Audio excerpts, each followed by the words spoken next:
नमस्कार, आप देख रहे हैं पब्लिक क्रांति और मैं हूं आपके साथ कुमार रन। देखिए, बीते दिनों जो है वो दिल्ली चुनाव खत्म हो चुका है और उसकी नतीजा जो है उसकी भी घोषणा कर दी जा चुकी है। यानी कि 8 फरवरी को ही दिल्ली चुनाव के नतीजे का जो घोषणा है वो कर दी गई थी।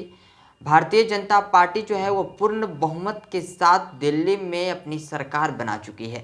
लेकिन अब सबसे बड़ी सवाल यही है, सभी जगह सिर्फ और सिर्फ इसी बात का चर्चा हो रहा है कि भाई दिल्ली का सीएम जो है वो कौन होने वाला है, कौन वह नेता होगा जो दिल्ली के सीएम के कुर्सी पर बैठने वाला होगा। तो आपको बता दें कि इस समय जो खबरें सामने निकल कर आ रही है, इस समय जो राजनीतिक गलियारों में जो खबरें चल रही है उसके अनुसार भारतीय जनता पार्टी जो है वो दिल्ली में चौंकाने वाला फैसला ले सकती है। क्योंकि भारतीय जनता पार्टी हाल फिलहाल में कह लीजिए कि ऐसे फैसला ले चुकी है जो कहीं ना कहीं चौंकाने वाला ही है। चाहे वो उड़ीसा की बात कर ले, छत्तीसगढ़ की बात कर ले, राजस्थान की बात कर ले, मध्य प्रदेश की बात कर ले, हमेशा भारतीय जनता पार्टी की तरफ से जो है वो चौंकाने वाले फैसले देखने को मिले हैं। तो ऐसा जो है वो खबरें चल रही है कि एक बार फिर से भारतीय जनता पार्टी दिल्ली में भी चौंकाने वाला फैसला ले सकती है। अब वो चौंकाने वाला फैसला कौन से हो सकते हैं, उसकी जो खबरें चल रही है, जो सूत्रों के हवाले से जो खबरें निकल कर आ रही है वह यह है कि भारतीय जनता पार्टी दिल्ली में एक मुख्यमंत्री के साथ साथ 2 उप मुख्यमंत्री भी रख सकती है। यानी कि एक सीएम और 2 डिप्टी सीएम का जो फार्मूला है उसके साथ भारतीय जनता पार्टी दिल्ली में रख सकती है, दिल्ली को दे सकती है एक सीएम और 2 डिप्टी सीएम। अब सीएम का चेहरा कौन होगा, इसके लेकर जो है वह इस वक्त चर्चा का विषय बना हुआ है कि भाई सीएम का चेहरा होगा तो होगा, कौन होगा।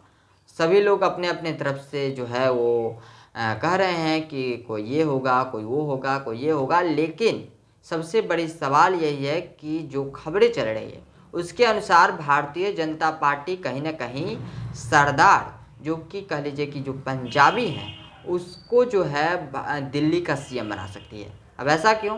तो इसलिए क्योंकि भारतीय जनता पार्टी जो है वो पंजाब को साधने में लगी हुई है। वह चाह रही है कि दिल्ली में सरदार को जो है वो सीएम की कुर्सी पर बैठाकर वो यहाँ से पंजाब को साध ले। अब अगर ऐसा होता है तो फिर कहीं ना कहीं पंजाब में भारतीय जनता पार्टी के द्वारा एक अच्छा मैसेज आ सकता है। तो इसको लेकर कहीं ना कहीं भारतीय जनता पार्टी एक चौंकाने वाला फैसला ले सकती है।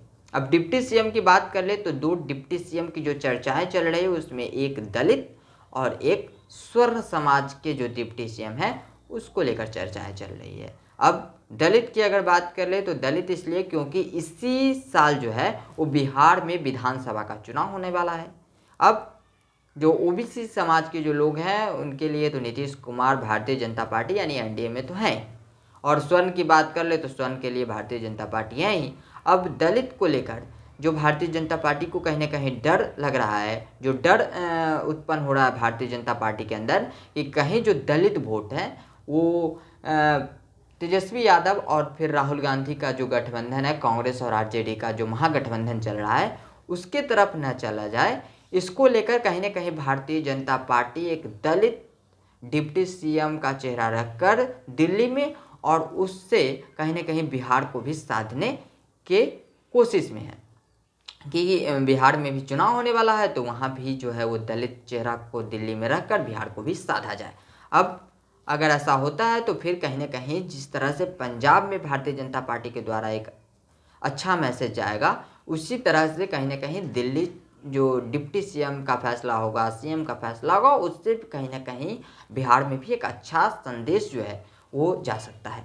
अब देखना यह होगा कि भारतीय जनता पार्टी जो चौंकाने वाला फैसला लेने के लिए जानी जाती है, क्या वह यह इस तरीके से फिर से एक बार दिल्ली में चौंकाने वाला फैसला लेगी, और क्या वो वाकई में एक सरदार को फिर 2 डिप्टी सीएम, एक दलित और एक स्वर्ण के साथ जा सकती है, यह भी देखना बेहद दिलचस्प होगा। एक बात और बता दें आपको कि यह जो खबरें चल रही थी कि विधायक से चुना जाएगा या फिर सांसद से चुना जाएगा, तो कहीं ना कहीं यह स्पष्ट होता हुआ नजर आ रहा है कि विधायक से ही मुख्यमंत्री चुना जाएगा दिल्ली के लिए।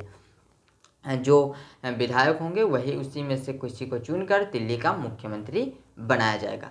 हो सकता है कि जो पहली बार मुख्यमंत्री बने वो फर्स्ट बार विधायक हो। ऐसा भी हो सकता है कि जो पहला बार विधायक बना हो उसको भी भारतीय जनता पार्टी दिल्ली का मुख्यमंत्री बना सकती है। यानी कि सांसद जो है वो दिल्ली का मुख्यमंत्री नहीं बनेगा। यानी कि यह तो स्पष्ट हो चुका है कि यह जो खबरें चल रही थी कि भाई मनोज तिवारी हो सकते हैं दिल्ली के सीएम, तो इसको लेकर कहीं ना कहीं अब स्पष्ट होता हुआ नज़र आ रहा है कि मनोज तिवारी का जो पत्ता है दिल्ली का सीएम से वो करता हुआ नज़र आ रहा है। तो अब मनोज तिवारी की जो रेस में चल रहे थे वो अब कहीं ना कहीं बाहर होते हुए नज़र आ रहे हैं। लेकिन भारतीय जनता पार्टी है, कुछ कहा नहीं जा सकता है, क्योंकि भारतीय जनता पार्टी हमेशा चौंकाने वाला फैसला के लिए जानी जाती है। अब देखना बेहद दिलचस्प होगा कि भारतीय जनता पार्टी दिल्ली के लिए क्या करती है, दिल्ली वासियों के लिए क्या करती है। कौन से वो सीएम होंगे जो दिल्ली में राज करेंगे, कौन से वो सीएम होंगे जो दिल्ली के वासियों के दिल में राज करेंगे 5 सालों तक, यह सब देखना बेहद दिलचस्प होगा। हालांकि आपको क्या लगता है कि दिल्ली का सीएम कौन हो सकते हैं? दिल्ली का आपके अनुसार सीएम किसे होना चाहिए? अपनी जो प्रतिक्रिया है वो कमेंट बॉक्स में अवश्य दे दीजिएगा। फिलहाल इस खबर में इतना ही, और ऐसे ही तमाम खबरों को देखने के लिए देखते रहें पब्लिक क्रांति। जय हिंद।